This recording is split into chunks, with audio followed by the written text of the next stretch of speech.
करें जी स्टार्ट। जी मैं करता हूँ। ये फोन हटा यार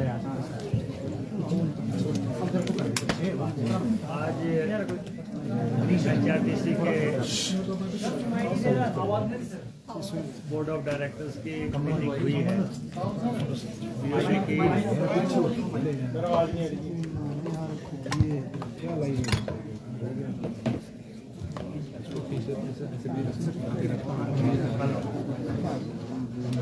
आवाज़ आ रही है? अभी BOD का जो हमारा मीटिंग है वो समाप्त हुआ है और उसमें जो फैसले लिए गए हैं उसके बारे में मैं आपको अवगत कराने जा रहा हूँ।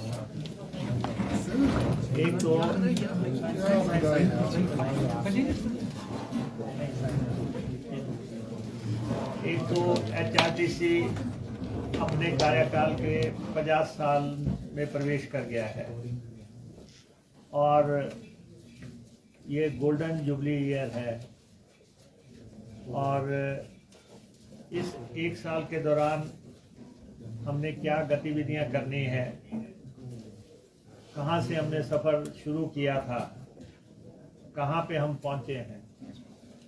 आज एक साल के दौरान HRTC 21 करोड़ किलोमीटर चल रही है और इससे आप अंदाज़ा लगा सकते हैं कि जनसेवा का कितना बड़ा काम जो है HRTC के कंधे पे है। और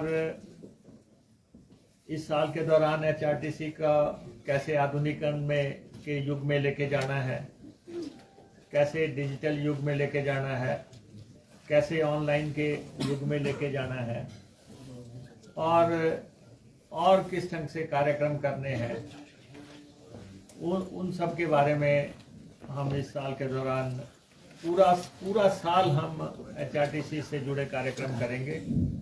HRTC के पब्लिक के प्रति जो समर्पण है उसको देखते हुए हमारे जो अधिकारीगण हैं, हमारे जो कर्मचारी हैं, ड्राइवर्स, कंडक्टर, उन सब को विश्वास में लेके हम एक कैलेंडर बनाने जा रहे हैं कि हमने किस ढंग से ये कार्यक्रम करने हैं। और आजकल नवरात्रों का समय चल रहा है और हमारा बहुत बड़ा थ्रस्ट चल रहा है कि हम रिलीजियस टूरिज्म की तरफ ध्यान दें, धार्मिकता को बढ़ावा देने के लिए और किस ढंग से हमने बसेस को चलाना है, तो उसके बारे में भी हमने फैसले लिए हैं। और सारे जितने भी हमारे धर्मस्थल हैं, चाहे वो नैना देवी जी हैं, चाहे वो ज्वालामुखी हैं, चाहे चिंतपूर्णी हैं, चाहे बाबा बालकनाथ हैं, चामुंडा जी हैं और कांगड़ा देवी हैं, चाहे वो हमारा ब्यास को जाना है, चाहे वृंदावन को जाना है, चाहे अमृतसर को जाना है, चाहे अयोध्या को जाना है और हरिद्वार को जाना है, ये सारे रूट्स को हम रीडिज़ाइन करने जा रहे हैं। कौन सी बसेस जो है धार्मिक सर्किट पे जाएंगी और लगभग हम 100 रूट आइडेंटिफाई कर रहे हैं जो कि देश के, प्रदेश के और हर तरफ जो है हमारा ये देवभूमि है और देव स्थलों को जो गाड़ियां जानी है उसको किस ढंग से पब्लिक के सुविधा के साथ जोड़ के हर स्थान पे हम अपनी गाड़ियों को नए तरीके से चलाने का जो है अभी शुरुआत कर रहे हैं। जैसे अभी पहली बस हम चला रहे हैं धर्मशाला से ज्वालामुखी, चिंतपूर्णी से और फिर बैक धर्मशाला। तो ये जो है दर्शन स्कीम के तहत हम शुरू करने जा रहे हैं। अभी हम राजस्थान से एक के साथ हम परमिट लेके आए हैं उनसे, खाटू श्याम का, कि वहाँ कैसे जाना है। तो पड़ोसी सरकारों के साथ, राज्य सरकारों के साथ परमिट्स का आदान प्रदान करके हम धार्मिक सर्किट्स जो हैं अब चलाएंगे, ताकि उन बसों का नामकरण भी उसी हिसाब से हो और उन बसेस को उन गंतव्य स्थलों पर ले जाने के लिए की जो सुविधाएं हैं वो हम कायम कर सकें। और इसके बाद हमने फैसला किया है कि हम जो हमारे कर्मचारी हैं उनको उनका महंगाई भत्ता जो है ड्यू है 3 करोड़ रुपए के आसपास, हमने दिवाली के मौके पे उनको ये तोहफा देने का फैसला किया है कि ये एक ही किश्त में ये पैसा कर्मचारी और पेंशनर्स को हम अदा कर देंगे। और ये भी आज बीओडी में फैसला किया गया। अभी हमने आदेश दिए थे कि आप कर्मचारियों को रेगुलराइज करो जो जिनका ड्यूज बनता था, और उसके तहत एचआरटीसी के सितंबर 2023 तक जो है हमने 400 कर्मचारियों को नियमित कर दिया है, जो कि नियमितीकरण की पूरी प्रक्रिया पे खरे उतरते थे। उनमें हमने 400 एम्प्लॉइज़ अभी तक हमने एचआरटीसी में रेगुलर कर दिए हैं। और उसके बाद हमने जो है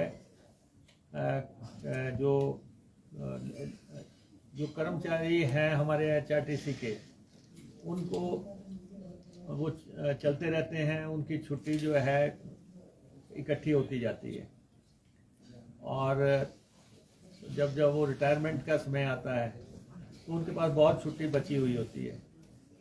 तो इसमें हमने इस बात की आज के बीओडी में इजाज़त दे दी कि उनका जितना भी लीव एनकैशमेंट बनता होगा रिटायरमेंट केस में, जितनी भी उनकी छुट्टी इकट्ठी हो जाती है, उन सब को जो है उनके रिटायरमेंट केस में उसके पैसे की अदायगी की जाएगी। और ये भी लगभग 7 करोड़ 60 लाख के आसपास का पैसा अभी तक के आंकड़ों के मुताबिक है। हाँ जी, ये रिलीज हो गया। ये रिलीज जो है अब तक हो चुका है, और ओपीएस को हमने इम्प्लीमेंट कर दिया है, और ये सरकार वचनबद्ध है कि हमने अपने प्रबंधन को डायरेक्शन दे दी हैं कि इसको फुल स्पिरिट से जो है, लेटर एंड स्पिरिट जो है, इसको लागू किया जाए। 7,000 एम्प्लॉइज़ जो है इसके दायरे में आते हैं, और उनको फुल्ली कवर करके जो भी जैसे जैसे उनकी रिटायरमेंट बनती है, ओपीएस को हमने प्राथमिकता के आधार पे एचआरटीसी में लागू किया है। बिना मांगे जो है हमने एचआरटीसी में इसको लागू किया है। और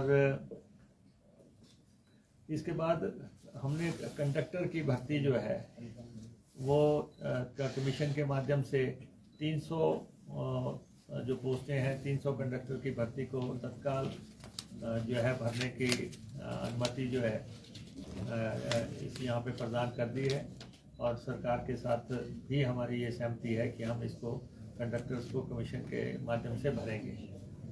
और इसके बाद हम खर्चे घटाओ आय बढ़ाओ की नीति पे चल रहे हैं। जितने खर्चे हम एचआरटीसी में घटा सकते हैं उसका हम प्रयास कर रहे हैं। आय कैसे बढ़नी है उसके लिए हम सारे प्रयास कर रहे हैं। हर सर्विस की, हर एम्प्लॉय की, हर चीज़ की हमने रैंकिंग का प्रक्रिया शुरू कर दी है, और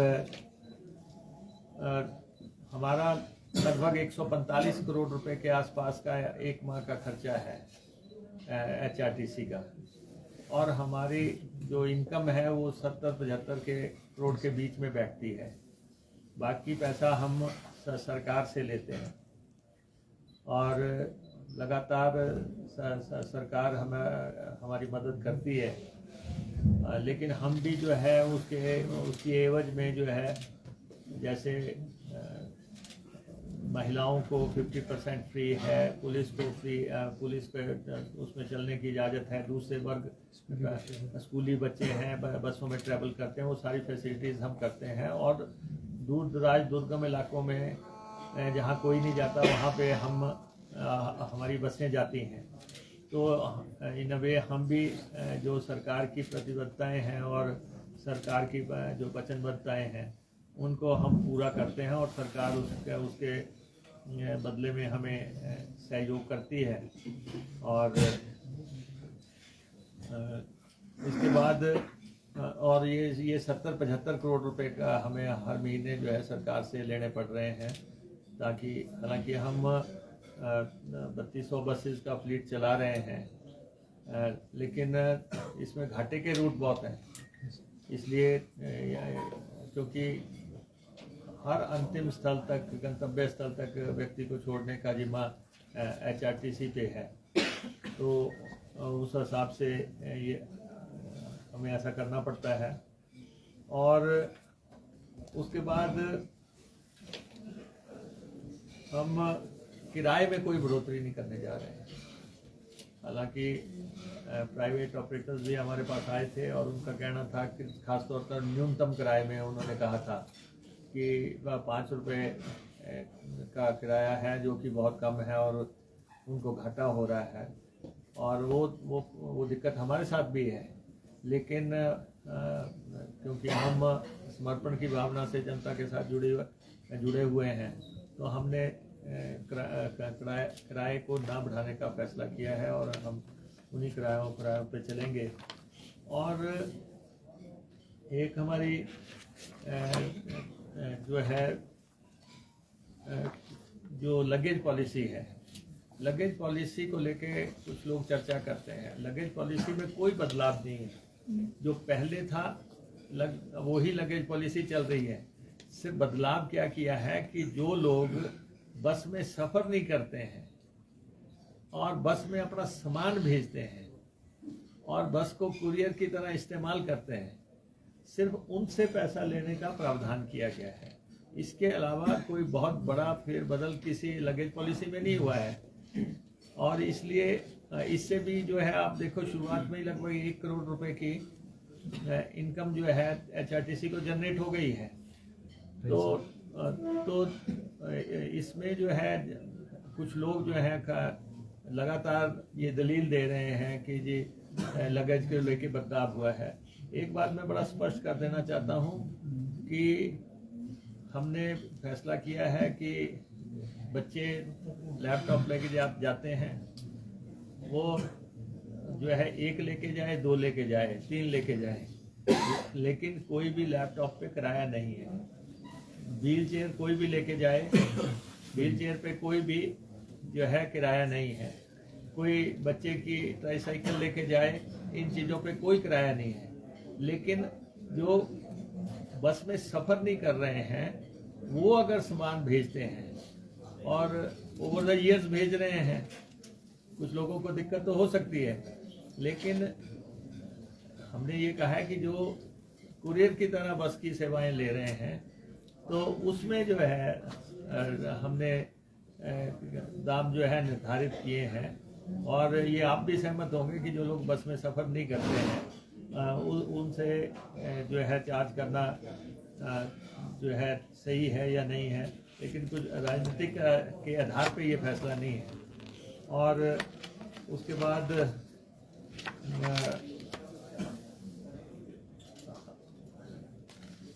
जो मोटे तौर पे जो हमारे फैसले हैं वो इसी तरह से जुड़े हुए हैं। किस ढंग से हमारे जो हम जैसे ढाबे चलाते हैं, लोग चलाते हैं, वहाँ हमारी बसें खड़ी होती हैं और 99 स्थानों पे हमारे हमने ढाबे जो है घोषित कर रखे हैं कि यहाँ पे बसेस खड़े होंगी। और इससे भी जो है निगम की आय जनरेट होती है। ये कोई नई पॉलिसी नहीं है, ये पहले से चली आ रही है। लेकिन हमने ये किया है कि जैसे लगातार लोग कहते हैं कि फलां जगह पे खाना अच्छा नहीं है, तो हमारी फूड कमेटी जाके उसका इंस्पेक्शन करेगी, देखेगी कि वहाँ पे बैठने को जगह है कि नहीं है, और खाना ठीक है कि नहीं है, टॉयलेट्स हैं कि नहीं है। ये सारी चीज़ें जो है जाके देखेंगी। और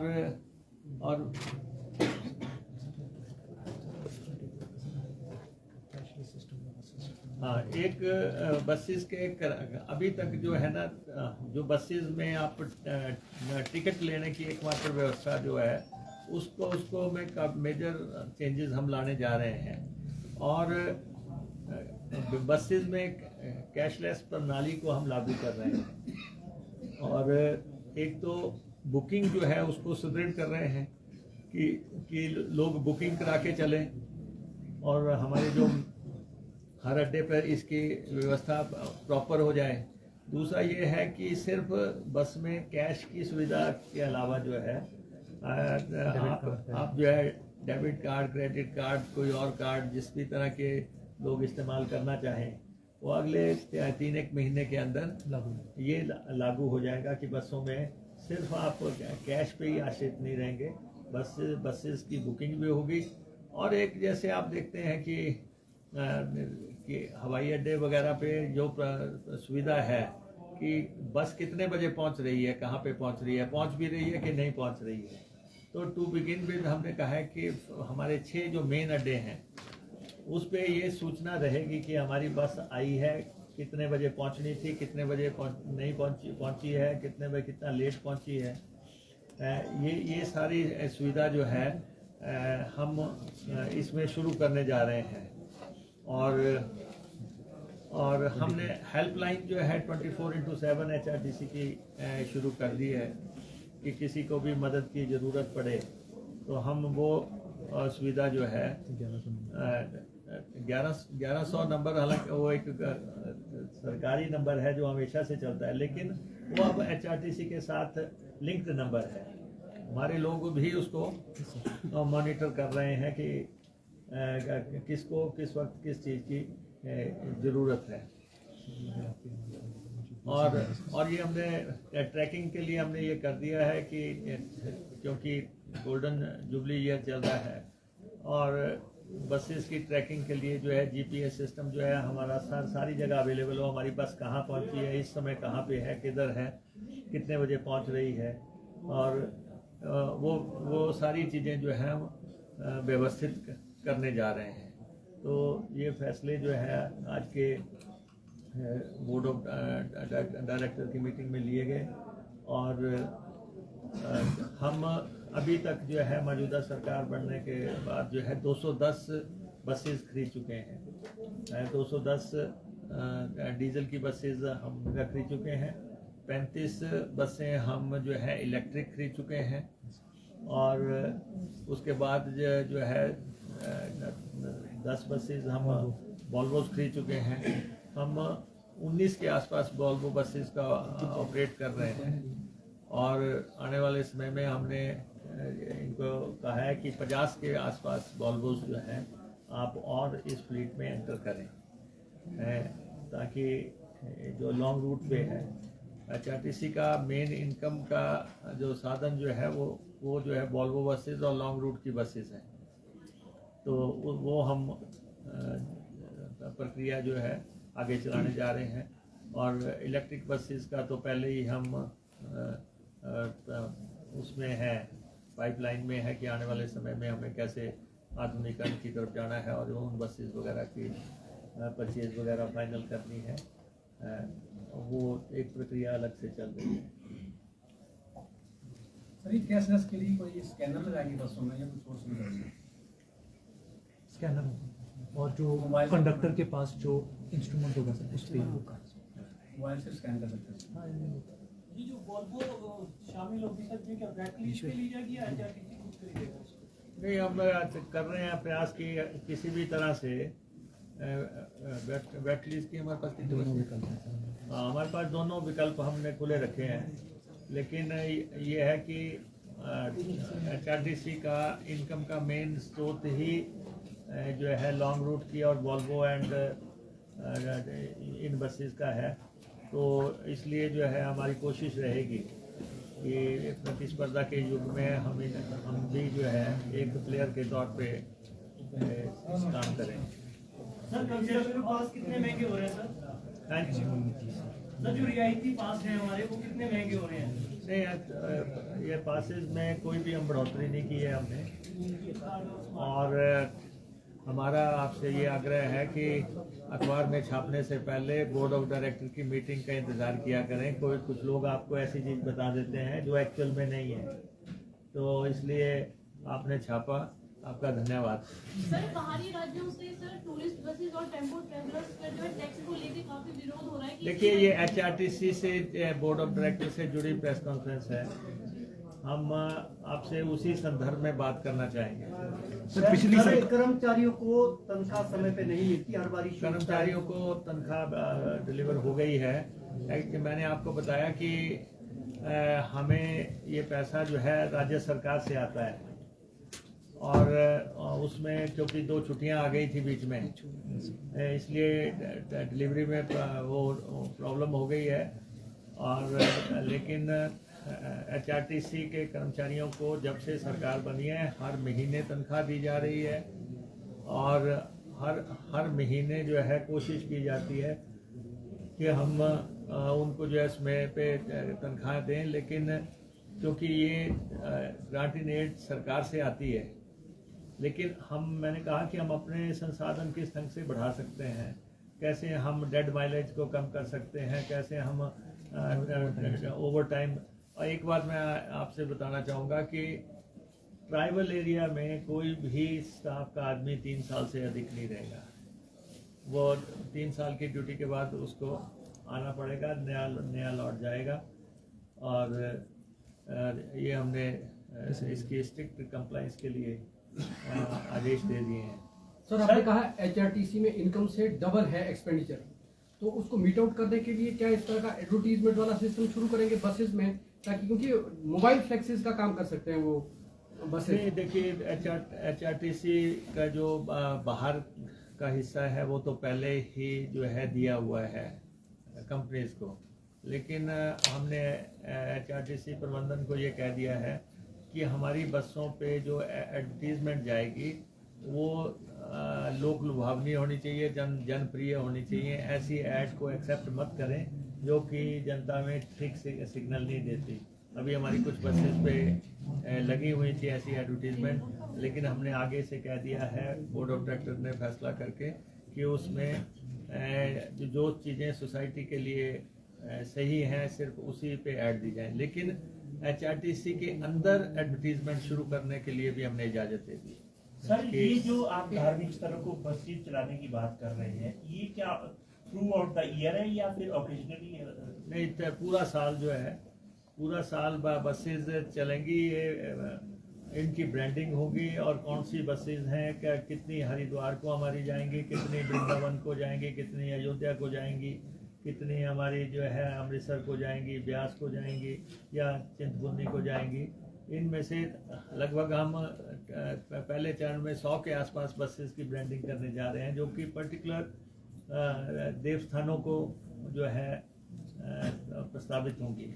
सर पिछली सरकार में पीस मील वर्कर्स को कॉन्ट्रैक्ट बेसिस पे लाया गया था, अभी भी कुछ करीब 165 के आसपास ऐसे वर्कर्स है जो अभी कॉन्ट्रैक्ट बेसिस पे नहीं है। क्या सरकार उन्हें कॉन्ट्रैक्ट बेसिस पर लाएगी? कब तक? एक तो हमने करुणामूलक आधार पे जितनी भी नियुक्तियां रहती हैं HRTC में, उनको जो है भरने की आज इजाज़त दे दी कि आप जो है करुणामूलक आधार पे। दूसरा, जिन नियुक्तियों की ये बात कर रहे हैं, जितनी पोस्टें थी उसके हिसाब से वो भर्ती हो गई। अब जैसे जैसे पोस्टें खाली होती जाएंगी उस आधार पे ही उनको जो है भरा जाएगा। सर एक लोकल रूट पे ड्राइवर कंडक्टर को ठहरने की व्यवस्था नहीं होती और वहाँ पे प्रभावित होते हैं, उसके बारे में क्या इंतजाम होगा सर? ये देखिए, जब से कांग्रेस की सरकार बनी है, हम हमारे ड्राइवर्स के साथ, कंडक्टर्स के साथ जो प्रॉब्लम्स आती हैं उसको हम रिड्रेस करने की कोशिश कर रहे हैं। अभी आपने देखा होगा कि घुमारवी में हमारे एक एम्प्लॉय के साथ मारपीट हुई और वो व्यक्ति जेल में गया।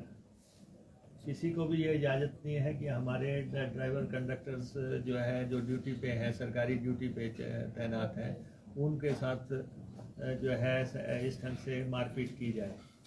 और वहाँ पे बाकायदा मामला दर्ज हुआ और व्यक्ति को जो है जेल में जाना पड़ा। इसी ढंग से अभी अनंतपुर साहब में हुआ था हमारे ड्राइवर कंडक्टर से मारपीट हुई थी, मैं खुद मौके पे गया और वहाँ पे भी हमने जो है पंजाब पुलिस को निर्देश दिए कि आप जो है मामला दर्ज करें।